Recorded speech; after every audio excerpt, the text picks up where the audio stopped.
दोस्तों यदि आपको भी 24 फरवरी को हिंदी का पेपर देना है तो आज की वीडियो आपके लिए सबसे ज़्यादा इंपॉर्टेंट है, क्योंकि इस वीडियो में हम जयशंकर प्रसाद जी का जीवन परिचय बहुत ही आसान तरीके से ट्रिक की मदद से बनाने वाले हैं।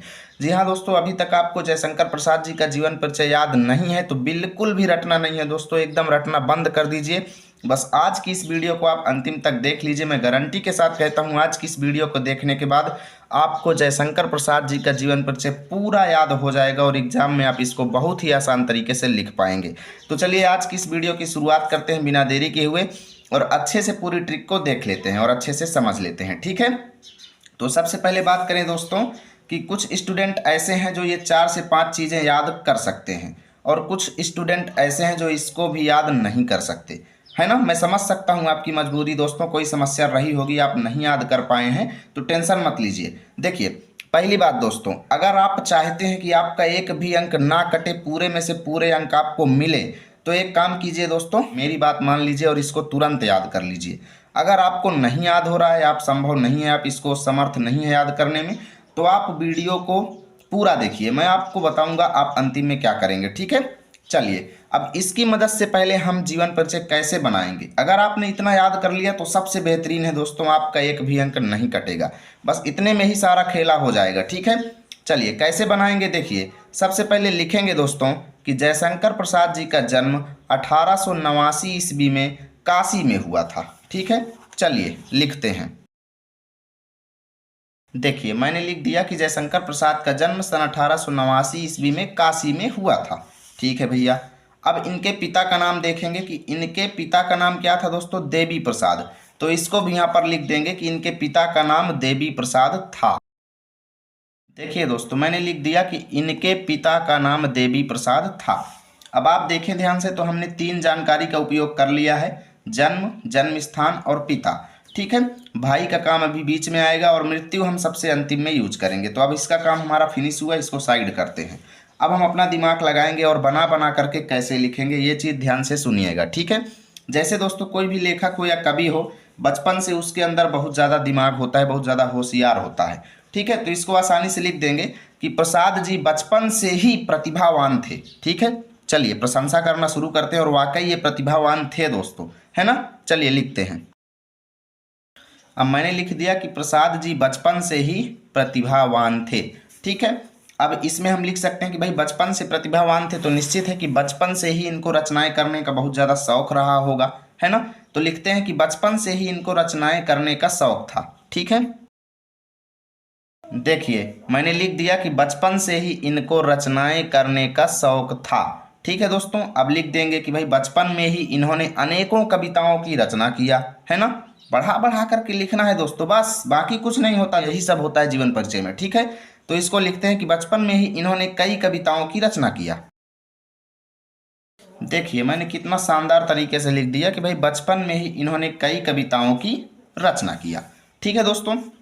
अब इनके बारे में थोड़ा मैं आपको बता देता हूँ, क्योंकि दोस्तों एक ऐसे कवि हैं जिनके जीवन की कथा शायद आप सुनेंगे तो आपके आंखों में आंसू आ जाना आम बात है। जी हाँ दोस्तों, क्योंकि जयशंकर प्रसाद जो थे भाई, इनके घर की स्थिति बिल्कुल भी ठीक नहीं थी दोस्तों। इनका घर, ये समझ लो, इनके सभी सदस्यों की बारी बारी से मृत्यु हुई और इनका पूरा परिवार बिखर गया। जी हाँ दोस्तों, सारी चीज़ें आप इस जीवन परिचय में बहुत ही अच्छे से समझेंगे, ठीक है।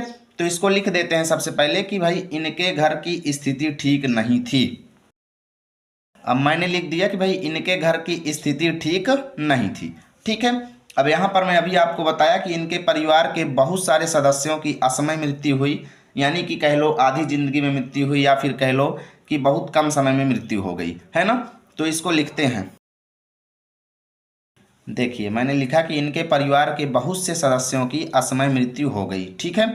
अब देखिए यहाँ पर दोस्तों, यहाँ पर मैंने आपको इनके भाई का नाम लिखवाया था शंभुनाथ, तो इसको भी यूज कर लेते हैं कि भाई इनके बड़े भाई शंभुनाथ जी ने क्या किया, इनके शिक्षा दीक्षा का प्रबंध किया, यानी इनके पढ़ने लिखने की व्यवस्था इनके बड़े भाई शंभुनाथ जी ने ही किया था दोस्तों, है ना। तो इसको लिखते हैं कि इनके शिक्षा दीक्षा का प्रबंध इनके बड़े भाई शंभुनाथ जी ने किया। देखिए मैंने लिख दिया कि इनकी शिक्षा दीक्षा का प्रबंध इनके बड़े भाई श्री शंभुनाथ जी ने किया, ठीक है दोस्तों। अब यहाँ पर लिख देंगे कि इन्होंने बचपन से ही, यानी बचपन में ही हिंदी साहित्य के प्रति अपना लगाव किया। हमें तो बढ़ा बढ़ा करके लिखना है बस। ठीक है, इन्होंने बचपन में ही कह लो हिंदी साहित्य के प्रति अपना लगाव किया। इन्होंने स्वाध्याय से ही अनेकों रचनाएं किया, अनेकों भाषाओं का ज्ञान प्राप्त किया, है ना। तो इसको भी लिखते हैं दोस्तों कि सबसे पहले इनके ज्ञान प्राप्त करने के तरीके पर लिख देते हैं, यानी कि इन्होंने स्वाध्याय से ही हिंदी, अंग्रेजी आदि भाषाओं का ज्ञान प्राप्त किया। ठीक है, देखिए मैंने लिख दिया कि भाई इन्होंने स्वाध्याय से ही हिंदी, अंग्रेजी आदि भाषाओं का ज्ञान प्राप्त किया। ठीक है, आगे लिखेंगे इन्होंने हिंदी साहित्य में अनेकों रचनाएं किया, इसको भी लिख देते हैं। ठीक है, देखिए मैंने लिखा कि इन्होंने हिंदी साहित्य में अनेकों रचनाएं किया। ठीक है दोस्तों, अब आगे लिख देंगे कि भाई घर की स्थिति तो ठीक नहीं थी, ये तो सबको पता है, अभी हमने लिखा। ठीक है, तो लिख देंगे कि भाई घर की स्थिति ठीक ना होने पर भी, घर की स्थिति ठीक ना होने पर भी इन्होंने अपनी पढ़ाई को जारी रखा और आजीवन हिंदी साहित्य को यानी आजीवन हिंदी साहित्य की सेवा किया। तो इसको लिखते हैं, मैंने लिखा दोस्तों कि घर की स्थिति ठीक ना होने पर भी इन्होंने अपनी पढ़ाई जारी रखा और अनेक रचनाएं करते हुए हिंदी साहित्य में अपना अद्वितीय स्थान बना लिया। ठीक है दोस्तों, अब मैं आपको बता दूं दोस्तों कि इनकी मृत्यु जो हुई थी वो क्षय रोग की वजह से हुई थी। किस रोग की वजह से? क्षय रोग की वजह से। तो उसको भी लिख देते हैं कि क्षय रोग से पीड़ित होने की वजह से, अब ये लास्ट वाली चीज़ यानी मृत्यु जो है काम आएगी 1937 ईस्वी में, यानी कि क्षय रोग से पीड़ित होने की वजह से 1937 ईस्वी में इनकी मृत्यु हो गई।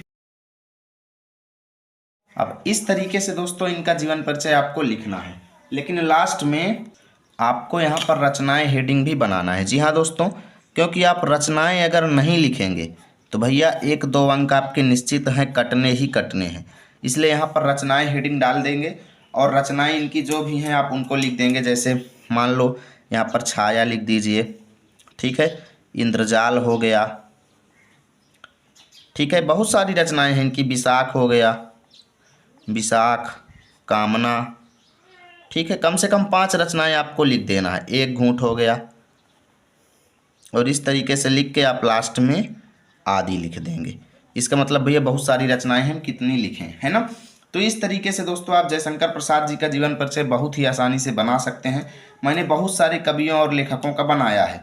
आप लोग एक काम और कीजिएगा दोस्तों, आपको और अच्छे अंक मिलेंगे। आप लोग क्या कीजिएगा, यहाँ पर साइड में, ठीक है, साइड में ये बॉक्स भी बना दीजिएगा कॉपी में, एग्जाम में। ठीक है, साइड में बॉक्स बना के ऊपर लिख दीजिएगा संक्षिप्त परिचय।